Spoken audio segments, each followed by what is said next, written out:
They said it would never happen, that America would never cross the red line. But at 2:10 a.m. Tehran time, the bombs fell. Fordow, Natanz, Isfahan, vaporized in minutes by stealth bombers and submarine-launched missiles. The United States just ignited the most dangerous firestorm of the 21st century, and the world is now holding its breath. Markets are crashing, missiles are flying, Iran vows revenge, and behind the scenes, superpowers are moving pieces on a global chessboard no one fully controls. This is no longer a drill. This is the new age of escalation. Stay alert, stay ready. This is Prepper's Edge, and what happens next could change everything. Night fell and the unthinkable happened. In the pre-dawn darkness of June 22, 2025, Operation Midnight Hammer was unleashed. 7 B-2 Spirit stealth bombers slipped out of Whiteman Air Force Base in Missouri, flying 18 hours under radio silence to the Middle East.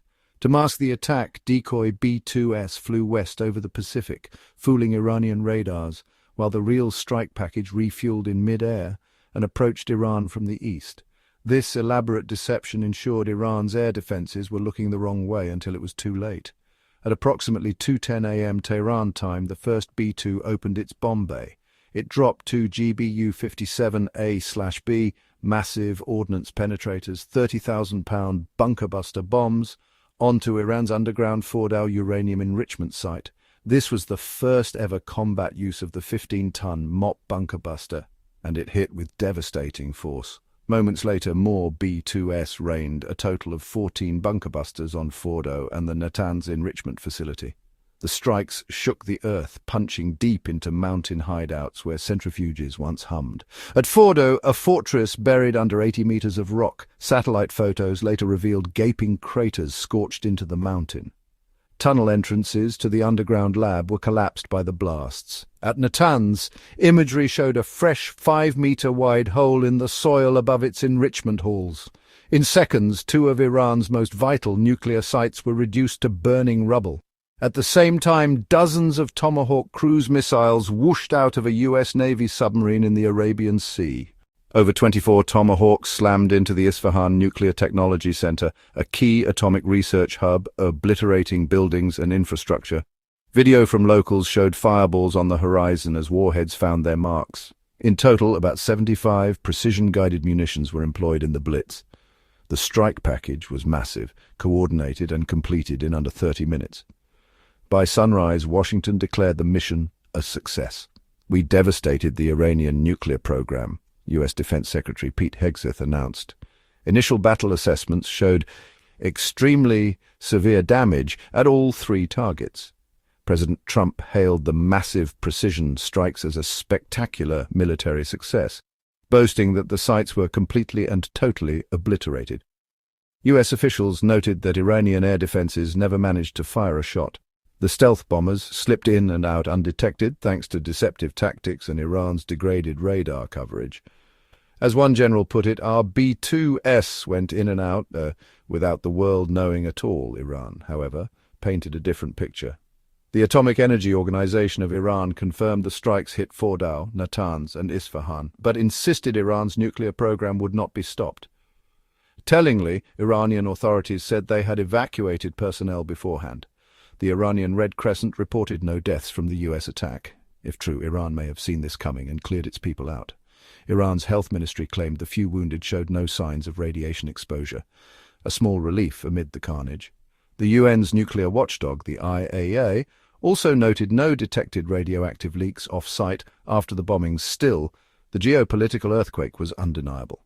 For the first time, the U.S. had directly intervened in the simmering Israel-Iran war, crossing a threshold into open conflict with Tehran. The strike aimed to neutralize a threat posed by the world's #1 state sponsor of terror, Trump said, but it has also flung open the gates of uncertainty. As dawn broke, the world braced for what Iran would do next. The shockwaves from Operation Midnight Hammer rippled across the globe within hours. Oil prices spiked nearly 4% on news of the attack, briefly pushing crude above $75 a barrel. Traders panicked that Iran might retaliate by choking off the Strait of Hormuz, the narrow oil artery through which 20% of the world's oil flows. By Monday, oil held at around $76 per barrel, with nervous eyes on the Persian Gulf. At the gas pump and in commodity markets, everyone smelled the risk of a new oil crisis. The crypto market saw wild swings too.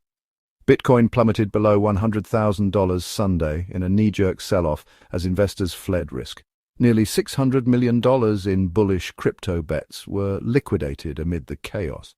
But soon after, as it became clear the war hadn't immediately blown up further, Bitcoin rebounded above six figures. By early Monday, it stabilized around $100,500, with traders essentially in wait-and-see mode. Gold ticked up and the US dollar strengthened on safe haven demand. It's as if the financial world took a deep breath, steeling itself for whatever comes next. At the United Nations, alarm bells rang. Secretary General Antonio Guterres said he is gravely alarmed by the US resorting to force. He warned that the conflict could rapidly get out of control with catastrophic consequences for civilians, the region, and the world. Standing before the Security Council, the UN's nuclear chief, Rafael Grossi, urged maximum restraint, cautioning that further attacks on nuclear sites could bring unthinkable levels of destruction and even collapse the global non-proliferation regime. The UN's message was clear. The world is on a knife's edge, and diplomacy must not die here. In Israel, America's strike was met with open approval, even jubilation in some quarters. Prime Minister Benjamin Netanyahu, who had been waging his own campaign against Iran's nuclear program for a week, praised the US intervention as a show of peace through strength. First comes strength, then comes peace, Netanyahu said, lauding President Trump for acting with a lot of strength. Israel's President Isaac Herzog proclaimed the strikes a decisive moment, where the axis of terror and evil has been met by the axis of hope. After enduring years of existential worry over Iran's nuclear ambitions, Israeli leaders celebrated the blows dealt to Tehran's program. Behind the scenes, Israeli intelligence likely coordinated closely. Their own jets had already struck some of these sites days prior. For Israel, the US entering the fray might mark a turning point in this war. Iran's response was fierce and furious. A grave violation of the UN Charter, spat Iranian Foreign Minister Abbas Araghchi, condemning the US aggression. He declared that under international law, Iran reserves all options to defend its sovereignty, interests and people. Araghchi accused Washington of blowing up diplomacy, saying Iran had been at negotiating tables until these sudden attacks. The Iranian Revolutionary Guard Corps, IRGC, railed that the US had now placed itself at the forefront of the aggression by directly attacking Iran's peaceful nuclear facilities. The IRGC vowed regrettable responses and warned that America's many bases in the region have only doubled their vulnerability now. Ominously, the Guards proclaimed they would use options beyond the understanding of the aggressors. In other words, expect the unexpected and expect it soon. Within 24 hours, Iran's promised retaliation began. On Sunday night, Iranian forces launched a volley of ballistic missiles at Israel, triggering nationwide air raid sirens. Several missiles penetrated Israel's multi-tiered defenses. Explosions rocked Tel Aviv and Haifa, injuring at least 16 people. Some reports said over 20 were hurt. Israel's Iron Dome and Arrow systems intercepted others, but the message was sent. Iran was hitting back indirectly at America's ally. No US targets have been struck yet, but American troops across the Middle East have been on high alert, bracing for revenge strikes. President Trump, for his part, issued stark warnings to Tehran. He vowed devastating consequences if Iran retaliates against US personnel or assets. From the Oval Office, he reportedly told aides that any attack on Americans would result in massive US retaliation, hinting that Iran's military or even leadership targets could be next. The Pentagon doubled down publicly. "Don't even think about retaliation or else," was the essence of Defense Secretary Hegseth's message, as carried in headlines. US forces in the region, including a carrier strike group rushing toward the Gulf stand ready to respond. The world now waits to see if Tehran will heed the warnings or tempt fate by escalating further. Around the world, governments split over the strikes. Russia blasted the US action as irresponsible and illegal. The Kremlin said Washington had violated international law and dangerously raised the risk of a broader war in the Middle East. President Putin summoned Iran's envoy and even scheduled talks with Iran's foreign minister in Moscow, bolstering their strategic partnership in the face of US aggression. China, too, was critical state media ran commentaries asking if America was repeating the Iraq mistake in Iran. Beijing warned that military intervention could lead to quagmires and unintended consequences, urging dialogue over force. European allies were more mixed. Britain's Prime Minister Keir Starmer defended the strikes as action against a grave nuclear threat, but called on Iran to return to negotiations immediately. France and Germany expressed concern at the escalation and emphasized de-escalation, though they blamed Iran's nuclear defiance for reaching this point. Regional powers had their say as well. Surprising some, Saudi Arabia voiced deep concern over the US attack. The Saudi Foreign Ministry reiterated its earlier condemnation of any violations of Iranian sovereignty. While no friend of Tehran, Riyadh fears a war on its doorstep, it called for restraint and avoiding further escalation, urging that diplomacy be given a chance to end the crisis. Across the Gulf, the UAE and Qatar quietly made similar appeals for calm, wary that their economies could suffer if a wider war ignites. Unsurprisingly, Iran's proxy forces thundered with vows of vengeance. In Yemen, the Houthi rebels condemned the Zionist American aggression and promised to join the fight alongside Iran. The Houthis called on all Muslim nations to unite in jihad against the US and Israel. In Gaza, the beleaguered leadership of Hamas, despite having been pummeled by Israel for months, also pledged retaliation against what it called American arrogance. These groups form part of Iran's so-called axis of resistance, and even if weakened, they may still lash out where they can. Intelligence reports suggest Hamas's capacity is greatly diminished after the 2023 war, and Hezbollah in Lebanon too has been bloodied by Israeli strikes. But the will for revenge remains. The world's reaction, in sum, a mix of relief at a potential nuclear threat removed, dread at what comes next, and calls from all sides to tread carefully. We are now in uncharted waters. What happens in the coming days will determine if this conflict explodes or can be contained. Right now, all eyes are on Iran's next move. Will Tehran retaliate overtly against the US or calibrate its response to avoid full-scale war? Here are the key things to watch. Iran's military response. Iran's leaders are under domestic pressure to hit back hard. We've already seen missile strikes on Israeli cities as an immediate answer. The bigger question is whether Iran will target American forces. Iran has ballistic missiles and attack drones that could strike US bases in Iraq, Syria, Kuwait, or the Persian Gulf. The IRGC's rhetoric about US bases now being vulnerable is not an empty boast. If Iran directly hits US troops and causes casualties, Washington would almost certainly retaliate, and the conflict could spiral rapidly. For now, Iran might choose indirect retaliation through proxies to avoid inviting massive US strikes on its homeland, but the risk of miscalculation is extremely high. Proxy flashpoints. The region is a tinderbox of proxy wars waiting to ignite. Lebanon is on edge. Hezbollah, Iran's powerful ally there, has exchanged fire with Israel in recent months. If Hezbollah opens up a major front from the north, Israel will respond fiercely, dragging Lebanon into war. Yemen is another hotspot. The Houthis could rain missiles on Saudi Arabia or try to disrupt the Red Sea shipping lane, Bab al-Mandeb, in solidarity with Iran. Iraq and Syria host thousands of US troops. Iranian-backed militias, like Kataib Hezbollah, have threatened to attack US bases if the US intervened. That red line has now been crossed. We may soon see rocket barrages on the US embassy in Baghdad or bases housing US advisors. Any American deaths could trigger US airstrikes on those militia networks. It's a deadly cat-and-mouse that could broaden the war. Global diplomatic showdown. Expect emergency sessions at the UN Security Council. The US will argue it acted to stop an imminent nuclear threat and in defense of an ally, Israel. Russia and China will likely push resolutions condemning the US strikes, which the US will veto. Diplomats are already in overdrive.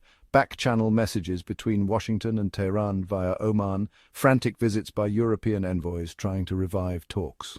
One glimmer of hope. The IAEA's Grossi said this shock might provide a window of opportunity to return to dialogue if cooler heads prevail. But that window is small and closing fast if tit-for-tat violence continues. Military posture and escalation control. The US is surging assets to the region as a deterrent. A carrier strike group, likely the USS Nimitz, is now on station in the Arabian Sea. Additional fighter squadrons and air defense units are deploying to protect US bases and allies. This build-up is meant to signal readiness and deter Iran from any dramatic escalation. On the flip side, Iran might mobilize some of its forward-deployed units. Its naval IRGC forces could harass ships in the Persian Gulf. Its allied militias might stage demonstrations at US embassies. Both sides are positioning for worst-case scenarios, even as diplomats try to pull them back from the brink. We're essentially in a high-stakes waiting game. If Iran's response stays limited, the crisis might stabilize. If Americans get killed, or if a major oil route is closed, all bets are off. Economic and cyber wildcards. Even without an expanded war, the strikes have economic and cyber fallout. Oil markets will remain jittery. Every tanker that transits Hormuz now does so under the shadow of potential attack. Insurers are hiking premiums for Gulf shipping. Countries like China, heavily dependent on Gulf oil, are scrambling to secure supplies. Meanwhile, the cyber battlefield is heating up. Western cybersecurity agencies are on high alert for Iranian cyber attacks on infrastructure. Iran's hackers could attempt to disrupt power grids, financial systems, or communication networks in the US and Europe as retaliation. No major cyber strikes have been reported yet, but officials warn that could change if the conflict drags on. A single successful hack on, say, a US pipeline or banking system could sow panic far from the Middle East. Preppers should watch this angle closely. Digital warfare can hit home even when kinetic warfare is miles away. In summary, the immediate future hinges on Iran's calculus. Will it seek revenge at any cost or exercise restraint to fight another day? The risk of further military escalation is extreme right now, but even short of full war, we're likely to see sustained low-level conflict, proxy attacks, economic fallout, and new fronts of confrontation, like cyber. For those of us preparing, now is the time to stay vigilant and brace for aftershocks from this strike, because the next phase of this crisis could be even more dangerous than the first. Now we venture into truly perilous territory, the worst-case scenarios. As preppers, we have to consider how bad things could get if this conflict spirals out of control. These are the nightmare scenarios experts fear, and that we hope never come to pass, but must be ready for Iran. Directly attacks US forces or Israel. Iran might decide to openly retaliate by striking US bases or warships, or by a massive missile barrage on Israel. Imagine Iran firing medium-range ballistic missiles at Al Udeid Air Base in Qatar or Al Dhafra in the UAE, places where thousands of US personnel are stationed. American Patriots and Aegis defenses would try to intercept, but some missiles could hit their targets, causing US casualties. Washington would respond with overwhelming force airstrikes on Iran's missile sites, command centers, even leadership bunkers. We could suddenly find ourselves in a full-fledged war between the US and Iran. Iran might also unleash its arsenal on Tel Aviv and Jerusalem in desperation, causing horrific damage despite Israel's defenses. This scenario is essentially the start of a new Gulf War, one that could make the 2003 Iraq War look small by comparison. It's the scenario everyone is trying to avoid. But if miscalculation happens, it's on the table. Strait of Hormuz gets closed. This is one of the scariest economic weapons Iran has, and in a worst-case scenario, they might use it. The Strait of Hormuz, only 21 miles wide at its choke point, is the passage for roughly 20 million barrels of oil per day.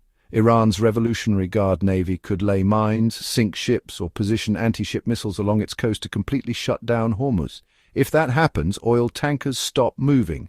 A closure of days or weeks could send oil prices skyrocketing well into triple digits. Think $150 or more per barrel, triggering a global economic crisis. The US Navy would almost certainly intervene. They've war-gamed this for years. A massive international naval operation would try to clear mines and escort tankers, but that could lead to direct naval battles with Iran's forces. American officials have warned Iran that blocking Hormuz would be suicidal. It would provoke not just the US, but a coalition of countries. Even China might back action to reopen the strait, since they rely on that oil. Nonetheless, if Iran is cornered, it could try this gambit. For preppers, a Hormuz closure means prepare for skyrocketing fuel prices and potential shortages. Supply chains could falter if shipping insurance costs explode or vessels avoid the Gulf. This single move could shake the global economy to its core. The strategic importance of the Strait of Hormuz, a choke point handling 30% of global seaborne oil and 20% of global LNG trade. In a worst-case scenario, Iran could attempt to block this strait, endangering about 20 million barrels of oil per day and triggering worldwide energy turmoil. Cyber warfare on Western infrastructure. In a worst-case escalation, Iran might retaliate in a domain where it has deniability and reach: cyberspace. Over the past decade, Iran's cyber units have grown more sophisticated, hitting banks, government websites, and infrastructure in the West with hacks. If unleashed, they could target power grids, telecommunications, transit systems, and financial networks in the US and Europe. We could see scenarios like major East Coast cities plunged into darkness for hours or days due to a grid attack or a breach of a major bank that freezes accounts or wipes data. While the US Cyber Command would hit back and try to neutralize such threats, it's unlikely every attack would be stopped. Already, US critical infrastructure operators are on high alert for an Iranian cyber onslaught. They know that if the US directly strikes Iran, which it now has, Iranian hackers may prioritize US targets for retaliation, worst case. This could resemble the chaos of a natural disaster: blackouts, communication outages, even accidents if, say, traffic control systems are hacked. For the public, it would mean confusion and possibly panic, exactly what a nation like Iran might want to sow to pressure leaders to back off. Such cyber warfare could extend far beyond the Middle East, hitting us at home. We must be ready to weather disruptions, backup power, backup data, and a mindset for going analog if digital systems fail. Regional proxy wars erupt. The Iran-Israel conflict could spin out into a multi-front regional war.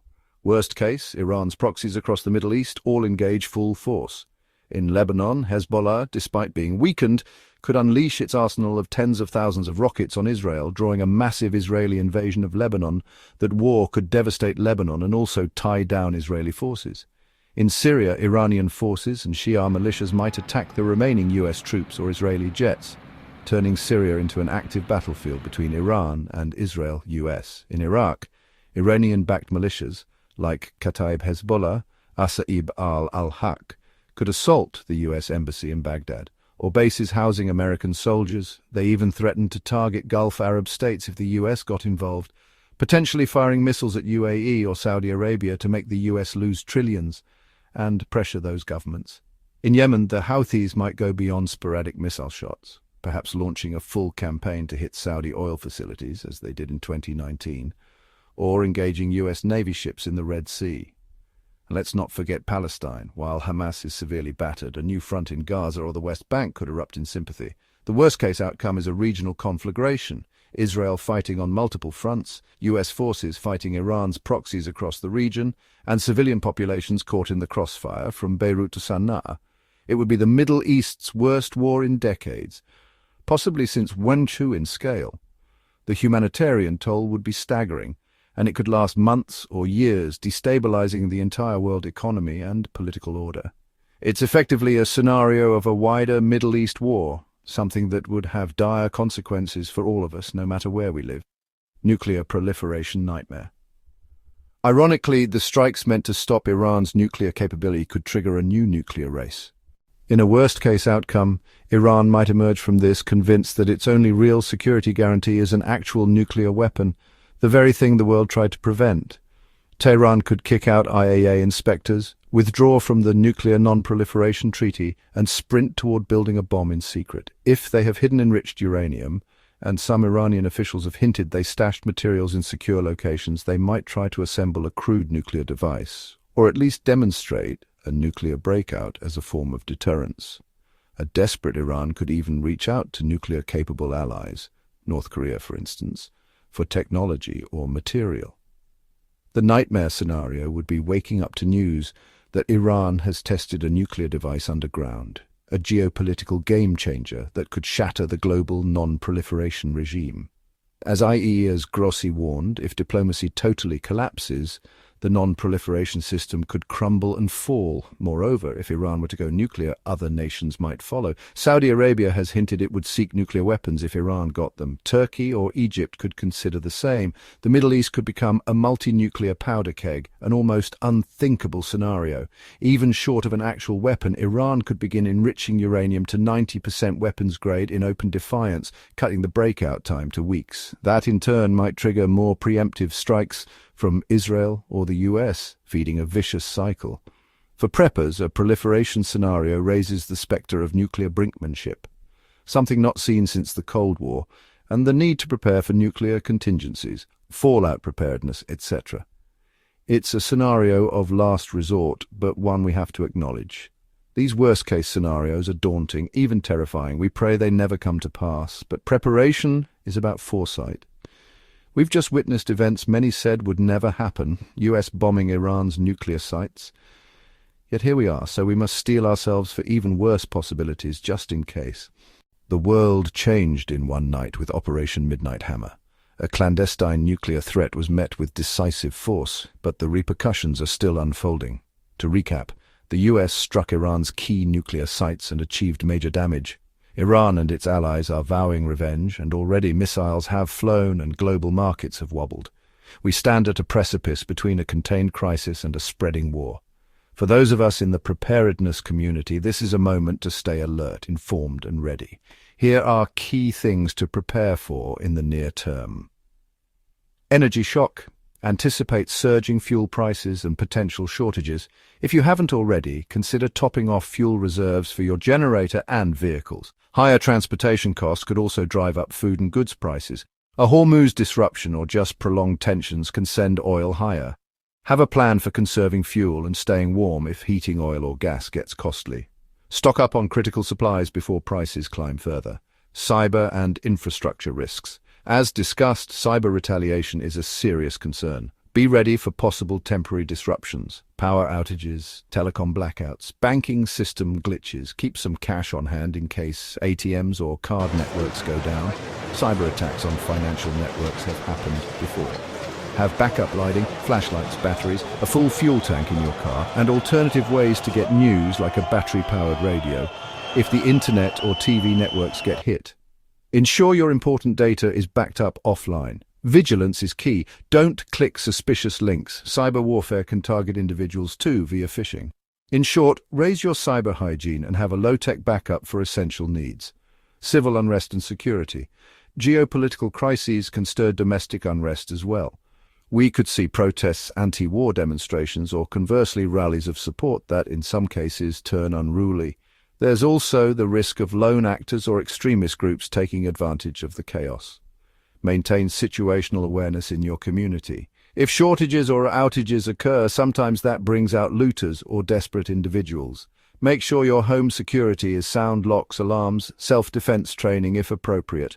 Coordinate with neighbors if needed to watch out for each other. Basically, keep your eyes open and your neighborhood communication active. Information and misinformation. In crises, the info war heats up. Already there's propaganda flying on all sides about what's happening. Be your own analyst. Cross-verify news from multiple reliable sources. As preppers, we don't take official statements at blind faith. We vet and confirm. Don't let misinformation panic you or dictate your actions. False rumors, like exaggerated reports of radiation leaks or imminent drafts, could spread. Stay calm and stick to verified facts, like those we cited in this report, when deciding on any course of action. If things escalate, communications might get spotty, so know where to tune in for emergency broadcasts, know a radio, etc. Long-term contingencies. This conflict could be over in a week, or it could be the start of a long standoff. Plan for the long haul. If you haven't done so, now is a great time to review your go bag and home supply. Are you prepared for at least 2 weeks of self-sufficiency? How about 2 months? Think water, non-perishable food, medical supplies and fuel for generators. The economic fallout could also hit jobs and markets. Have a financial fallback plan. Reduce debt if possible, and maybe keep some assets in stable forms, precious metals, etc. as a hedge. And though we pray it stays hypothetical, quietly review your nuclear emergency plans, locating your nearest fallout shelter or a suitable basement, stocking potassium iodide tablets, etc. Not because war is certain, but because being unprepared if it happened would be far worse. The June 2025 strikes on Iran's nuclear facilities have brought us to a historic crossroads. As preppers, we understand that fortunes favor the prepared mind. While leaders and nations navigate this crisis, we must take prudent steps to protect our families and communities against whatever shocks may come.